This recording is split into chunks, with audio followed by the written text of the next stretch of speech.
Alright everyone, this is Zero Budget Geek and welcome to the Kickstarter preview of Overlords of Infamy by Obscure Reference Games. As with most Kickstarter projects, the components that you see here are not final and are subject to change. Overlords of Infamy is a game that pits evil overlords against one another to see who can make the world the most miserable. To do this, they will complete nefarious plots such as abolish breakfast and waft a foul stench through the air to earn misery points. By the end of the game, the evil overlord with the most misery points is the most nefarious and is denounced the winner. Each player will pick an evil overlord and you will have an active plot that you are trying to complete. Your active plot will be face down, but you can look at it at any time to see what you need to do to accomplish it.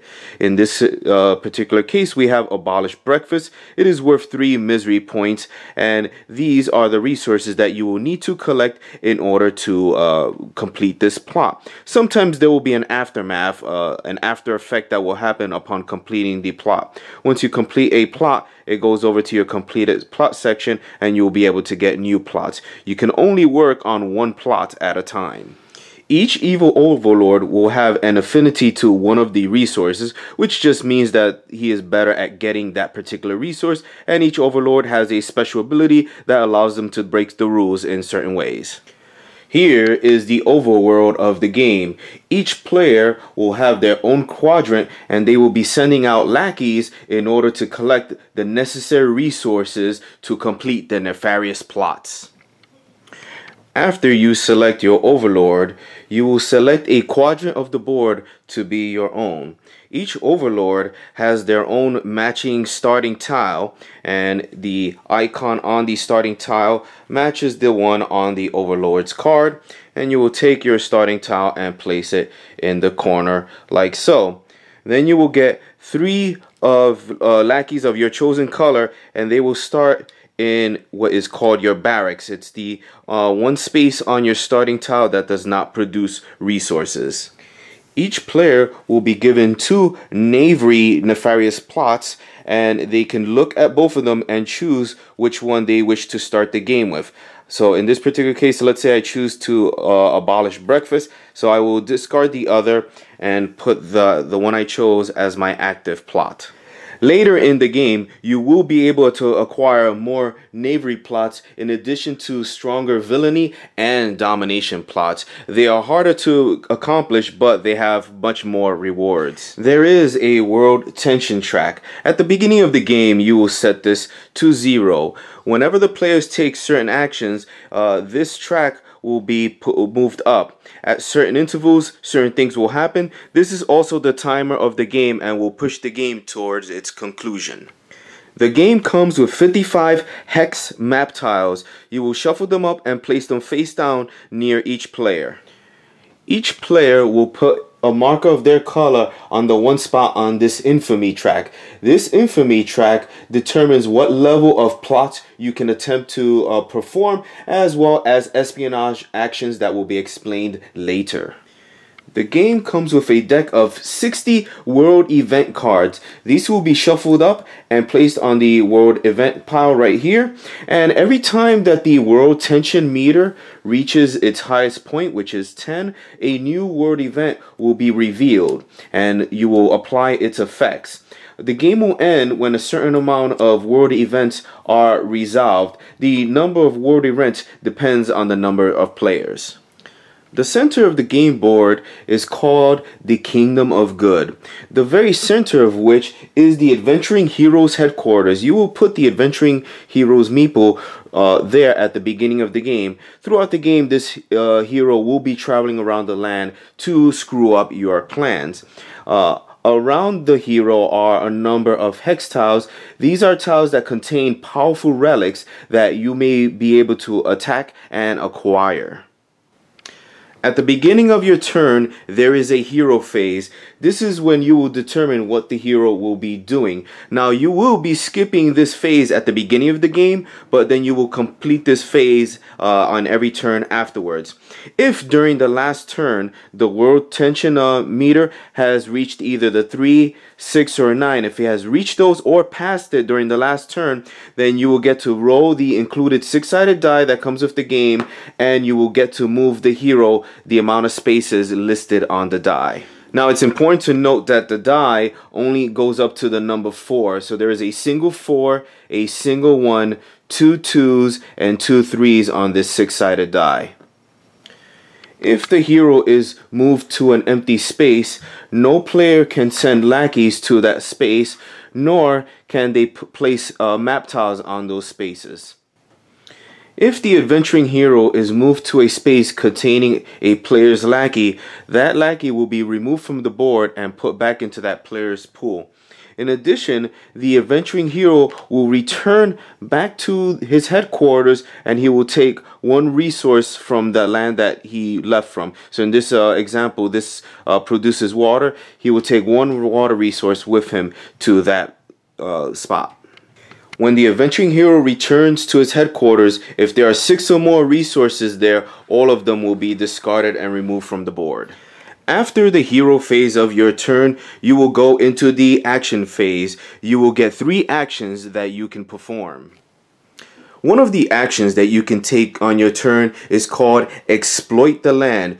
You can exploit the land anywhere within your zone of influence. Your zone of influence is anywhere within this border here. These lines here, these spaces here, are called contested lands, and no one owns those there. So anything within there is your zone of influence. To exploit the land, you will draw 2 map tiles, look at them, and you will choose one. The one that you choose will go on the board somewhere adjacent to your starting headquarters. Later on, when you take the exploit the land action, any future map tiles will either go adjacent to your headquarters or to a map tile that you placed before. As an action, you can also harvest resources. You simply choose an available lackey that you have and place it on a map tile within your zone of influence or one of the contested zones. Once you place your lackey, you will collect one resource that the tile produces. Now, you normally can only have one lackey per tile that has a resource, but some tiles have more than one resources. In that case, you will be able to place more than one lackey, but each one takes a separate action. Another available action you can perform is recruiting lackeys. Simply take a available lackey and place it on a village space.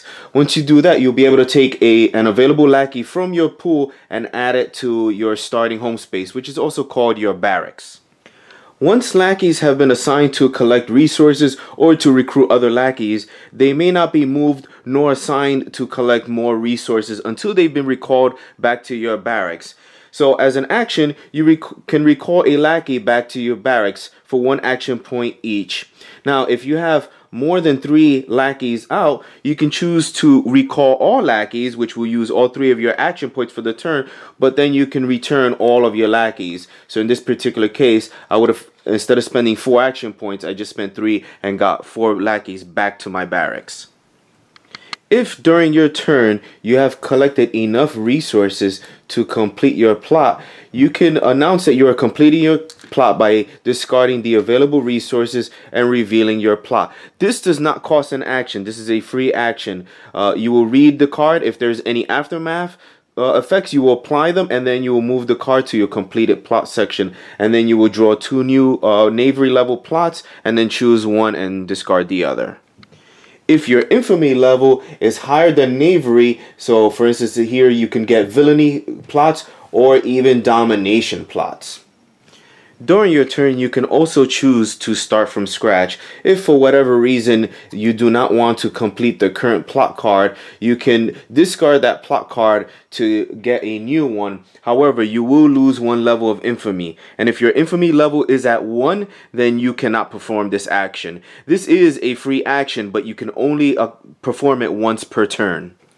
Each time you choose to harvest a resource, recruit a lackey, or complete a plot, the world tension level will move up 1 space.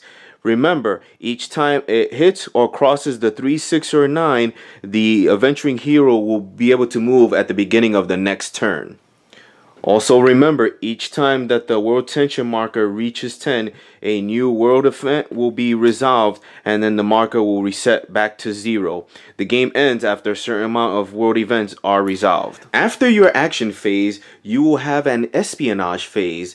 At this point, you will get to perform 1 espionage action. The action that you can perform will depend on your infamy level.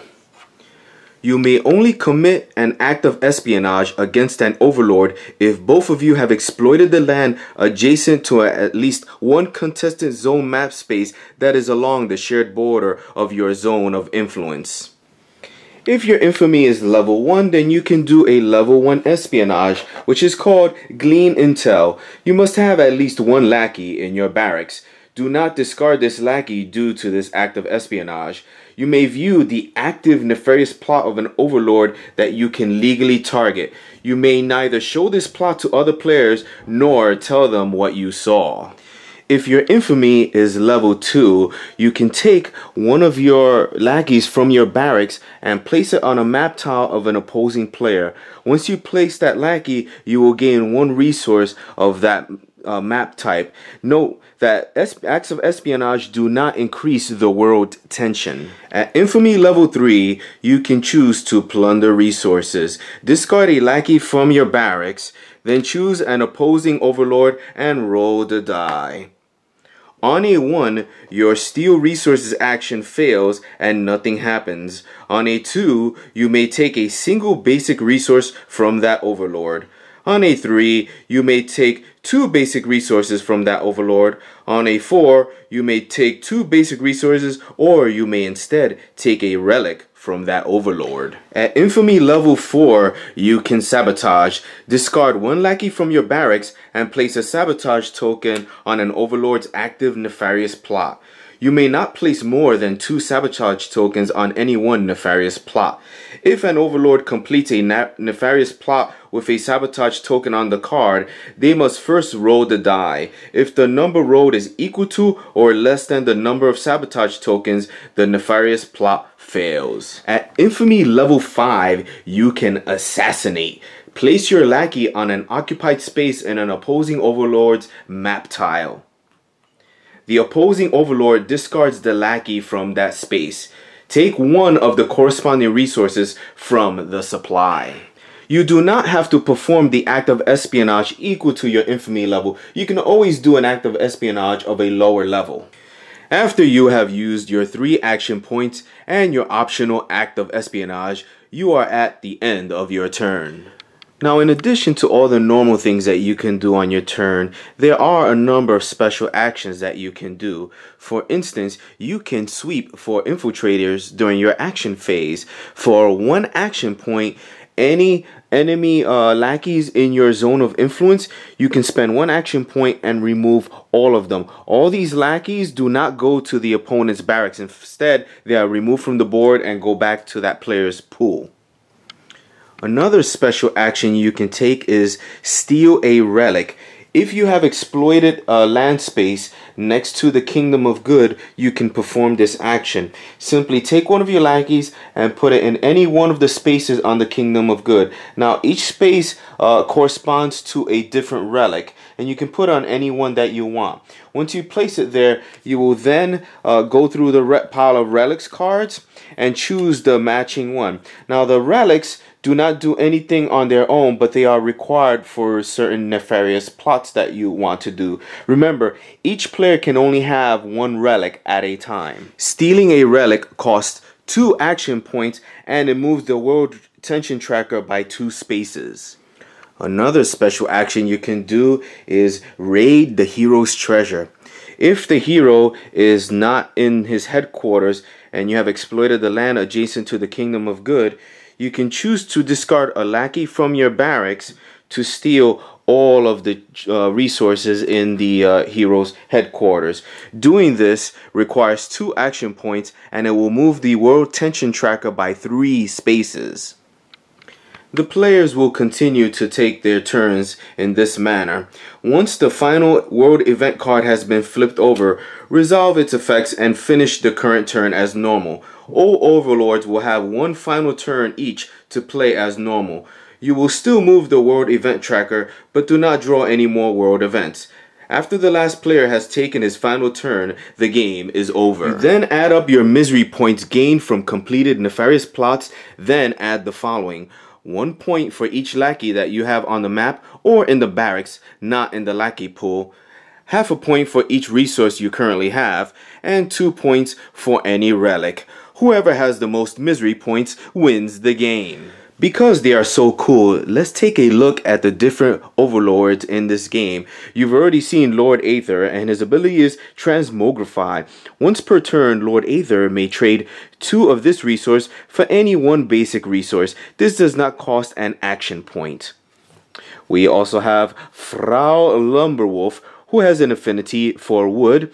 Affinity means that the player, that whenever they harvest that resource, they will get an extra resource of that type. And she has nature sense. The first time each turn that Frau Lumberwolf exploits the land, she must look at the top 3 map tiles. She then chooses 2 map tiles to place in her zone of influence and places the unchosen map tile at the bottom of the stack. We also have Vautron, who has an affinity for lackeys. And Vautron has stealth and secrecy. Once per turn, Vautron may discard 1 lackey from her barracks or 1 basic resource to commit an additional act of espionage. Vautron must still pay any associated cost for that act of espionage. We have Mistress Deepgills with an affinity for water. Flooding. At the beginning of the hero phase of her turn, Mistress Deepgills may discard 1 water resource to move 1 of her lackeys from a contested area or a map tile in her zone of influence to an adjacent contested area or map tile within her zone of influence. She may then harvest the associated basic resource or recruit a lackey as shown on the new tile. We also have Duke Damonhammer, an affinity for food. He has drafting. At any time during his turn, Duke Damonhammer may trade 2 food resources to place 1 lackey in his barracks. This does not cost an action point and can be activated any number of times per turn. We have the Dark Shepherdess for an affinity for fauna. She has animal magnetism. At the beginning of the hero phase of her turn, if the Dark Shepherdess has only 2 lackeys on the board, immediately place a lackey in her barracks. If she has only 1 lackey on the board, place 2 lackeys in her barracks. This does not cost an action point. We have Comrade Borg with an affinity for Spark Tech. He has Eminent Domain. The first time each turn that Comrade Borg exploits the land to place a map tile that does not contain a village, he may take 1 token of the basic resource on that tile from the general supply. And we have the Menacing Metal with an affinity for scrap. He has armor plating. When the Menacing Metal's lackeys would be killed by the adventuring hero, instead place them in his barracks. All other game effects still apply. And introducing Waffles with an affinity for lackeys. And he has the ability Fetch. During the end phase of Waffle's turn, if he did not harvest a resource, he may move 1 lackey from his barracks to any open basic resource space within his zone of influence, then collect 1 token of the associated basic resources. And so that is Overlords of Infamy. If this seems like a game that you would enjoy, go down in the description box. You will find a link for the Kickstarter and go ahead and back this game. I'd like to thank you for watching. If you like this video, please be sure to give me a like and be sure to check in the upper right hand corner for links to other Kickstarter and tabletop videos that I have done. Thanks for watching and I'll see you soon.